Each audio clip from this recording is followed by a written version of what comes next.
यहूदियों की मस्जिद अक्सा पर खुफिया इबादत में तेजी आ गई। क्या दजाल की आमद करीब है?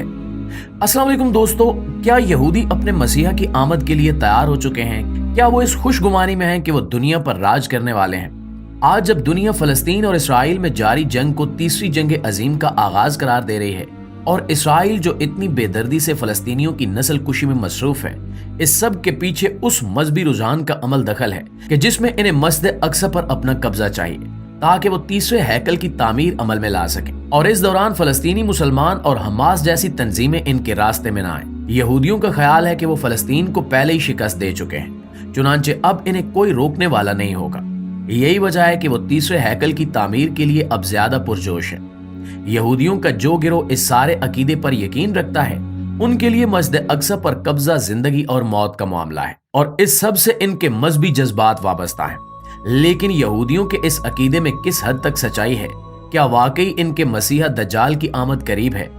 मुआज बिन जबल रजी अल्लाह ताला अन्हु से रिवायत है कि रसूल अकरम सल्लल्लाहु अलैहि वसल्लम ने फरमाया कि यरूशलेम की तरक्की उस वक्त होगी जब यसरब तबाह हो जाएगा। यसरब की तबाही उस वक्त होगी जब जंग अजीम होगी और जब जंग अजीम का आगाज होगा। उस वक्त कुस्तुनतुनिया की फतह होगी और कुस्तुनतुनिया की फतह इमाम मेहदी के हाथों अंजाम पाएगी, जिसके बाद दज्जाल आएगा। प्यारे साथियों, इस हदीस के मुताले से ये बात वाज़े हो जाती है कि कुस्तुनतुनिया की फतह हजरत इमाम मेहदी की मदद से होगी, जिसका मतलब ये है कि दुनिया में पहले हजरत इमाम मेहदी का ज़हूर होगा, उसके बाद ही दज्जाल आएगा। लिहाजा यहूदियों को अंदाजा ही नहीं है कि वो लोग जो दिन रात अपने मसीहा दज्जाल की आमद का इंतजार कर रहे हैं, दर हकीकत वो अपने ही जवाल की तैयारियां कर रहे हैं। दज्जाल की आमद के लिए की गई तमाम पेशगोइयों को जल्द अज जल्द पूरा करने के चक्कर में वो अपनी कब्र अपने हाथों से खोद रहे हैं। यहूदियों के मशहूर रब्बी बारोच जोन बल्म ने अपनी एक तकरीर में वाज़े तौर पर ऐलान कर चुके हैं कि वो चाहते हैं कि उनके मसीहा की आमद जल्द अज जल्द हो जाए, जिसके लिए वो चाहते हैं कि जितनी जल्दी मुमकिन हो सके उतनी जल्दी मस्जिद अक्सा को शहीद कर दिया जाए और तीसरे हैकल की तामीर शुरू की जाए। नाज़रीन, हाल ही में इन नामी गरामी यहूदी रब्बियों ने ये सारी बातें अपने मजहबी इज्तिमात में खुले आम करना शुरू कर दी हैं। यहाँ तक कि वो मीडिया इंटरव्यूज में भी खुलकर इस पर गुफ्तगू करते हैं कि इनके मुहरकात क्या हैं और वो आने वाले वक्त के लिए खुद को कैसे तैयार कर रहे हैं। इन सारी बातों को सुनते हुए बाकी दुनिया भी अब यहूदियों के असल मकसद को पहचान रही है कि इन यहूदियों का फलस्तीन में पनाह लेने के लिए आना दरअसल क्या मानी रखता था और इसके पीछे इनका असल मकसद क्या था। ये सब कुछ एक बैनुल अक़वामी साजिश के तहत किया गया कि वो लोग इस खित्ते में बस जाएं और पूरा कब्जा करें और वक्त आने पर मस्जिद अक्सा को शहीद करके अपने मकासद पूरा करें। दोस्तों, बैनुल अक़वामी रिपोर्ट्स के मुताबिक ये लोग मस्जिद अक्सा के अंदर भी राजदारी से इबादत करते हैं और कुछ मखसूस अल्फाज अदा करते हैं। इसके साथ कुछ सूरनुमा धातों से मखसूस आवाजें निकालते हैं, कुछ अल्फाज गुनगुनाते हैं और ये सब इनकी इबादत का हिस्सा है जो कि मसीहा दज्जाल को जल्द अज जल्द बुलाने के लिए की जा रही है। यहूदियों की इस इबादत में तेजी आने की बड़ी वजह यह है कि इनके ख्याल में वो वक्त करीब आ चुका है जब खुदा इन्हें इनकी खोई हुई इज्जत और शान अरूज लौटाने वाला है, जो इनके आबाओ अजदाद यानी बनी इसराइल को हासिल था। वो शान और अरूज जो सजा के तौर पर पहले इनसे छीन लिया गया था, लेकिन अब इतनी सदियों की इबादत और इनकी मसीहा की आमद के साथ ही इन्हें उम्मीद है कि अल्लाह इन्हें बख्श चुका है। दोस्तों, इतने सालों से यहूदियों ने अपने मकासद को बेहद खुफिया रखा था, लेकिन अब इन्हें यकीन है कि इनका वक्त वापस आ चुका है, क्योंकि वो फलस्तीन की मुकद्दस जमीन को इस वक्त तकरीबन पूरी तरह रौंद चुके हैं और दुनिया के नक्शे से इसका नामो निशान मिटाने वाले हैं। यही वजह है कि आजकल यहूदी और इनके सारे रब्बी न सिर्फ बेखौफ हो चुके हैं बल्कि अपने असल मकासद को लेकर खुलकर सामने आ गए। इन्हें अमेरिका और यूरोप जैसी बड़ी बड़ी ताकतों की हिमायत हासिल है, चुनांचे इन्हें यकीन हो गया है कि वो लोग अब कामयाबी के बिल्कुल करीब हैं और इन्हें अब कोई नहीं रोक सकता और जो मकाम और बुलंदियां इनसे 2000 साल पहले छीन ली गई थी, इन्हें वापस लेने का वक्त आ चुका है। प्यारे दोस्तों, हर मुसलमान जानता है कि इस सब में कोई हकीकत नहीं है और ये सब यहूदियों की खाम ख्याली के अलावा कुछ नहीं हो सकता। ये और बात है कि मुसलमानों के लिए ये वक्त बहुत ही मुश्किल है। जमीन मुकद्दस फलस्तीन में इस वक्त हजारों मुसलमानों का खून बहाया जा रहा है। इन्हें भूख, कहतसाली, ड्रोन हमलों और कत्लो गारत का मुसलसल सामना है।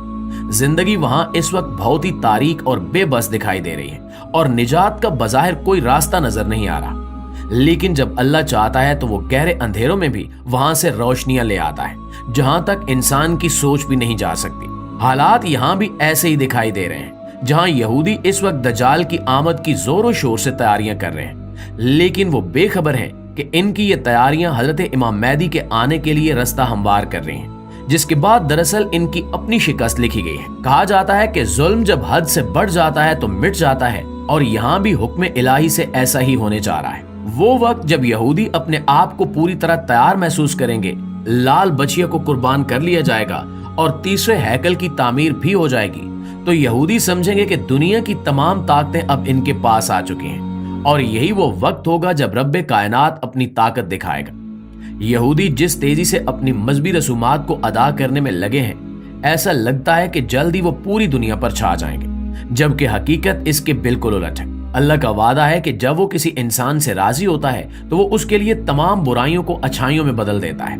मुसलमानों को चाहिए कि वो अपने मुसलमान होने का हक अदा करें, अपने अमाल पर कड़ी नजर रखें। इसके बाद अल्लाह की मदद का वादा साथ है।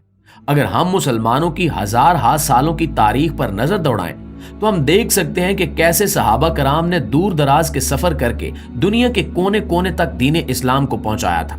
क्या उस वक्त उन पर मुश्किलात नहीं आई थीं? यकीनन आई थीं, लेकिन ये उन कुर्बानियों का ही नतीजा है कि आज भी हमारा दीन अपनी असल शक्ल में हमारे पास महफूज है। लिहाजा एक मुसलमान को ये याद रखना चाहिए कि दज्जाल की आमद ना तो किसी मुसलमान के हाथ में है और ना ही किसी यहूदी के हाथ में, वो सिर्फ अल्लाह की मर्जी से ही आएगा। मुसलमानों पर माजी में भी कई तरह मुश्किलात आ चुकी हैं, लेकिन हर दौर में अल्लाह ने हमारी मदद की और इस्लाम की मजबूती में भी इजाफा हुआ। यहूदियों का ये अकीदा कि वो गाय की कुर्बानी करेंगे, फिर टेंपल तामीर करेंगे, जिसके बाद उनका मसीहा आएगा, ऐसी कोई बात भी कुरान और हदीस में शामिल नहीं है। इसलिए हमें चाहिए कि यहूदियों की चलाई हुई इस पुरजोर मुहिम को देखते हुए खौफजदा ना हो और ना ही इस पर अंधाधुंध यकीन करें। कयामत और दज्जाल के साथ साथ हर चीज अपने मुकर्रर वक्त पर होगी, और उस वक्त के बारे में अल्लाह के अलावा कोई नहीं जानता। लिहाजा अपने ईमान को बचाएं और अपने अमाल को दुरुस्त करने पर ध्यान दें। आखिर में अल्लाह ताला से दुआ है कि वो हम सबको दीन इस्लाम को समझने और इस पर मुकम्मल तौर पर अमल करने की तौफीक अता फरमाए। आमीन सुमा आमीन। जी तो प्यारे दोस्तों, ये थी हमारी आज की वीडियो। इस हवाले से आप दोस्तों की राय क्या कहती है, नीचे कमेंट सेक्शन में हमें आगाह जरूर कीजिएगा। और अगर आप चैनल पर नए हैं और अभी तक आपने इस इंफॉर्मेटिव चैनल को सब्सक्राइब नहीं किया तो जल्दी से सब्सक्राइब करते हुए साथ मौजूद बेल आइकन को भी क्लिक कर दें, ताकि इसी तरह की मालूमाती और इंफॉर्मेटिव वीडियोस का नोटिफिकेशन सबसे पहले आप तक पहुंचता रहे। इंशाल्लाह आपसे मुलाकात होती है अगली वीडियो में। तब तक अपना और अपने प्यारों का ढेर सारा ख्याल रखिएगा। अल्लाह निगहबान।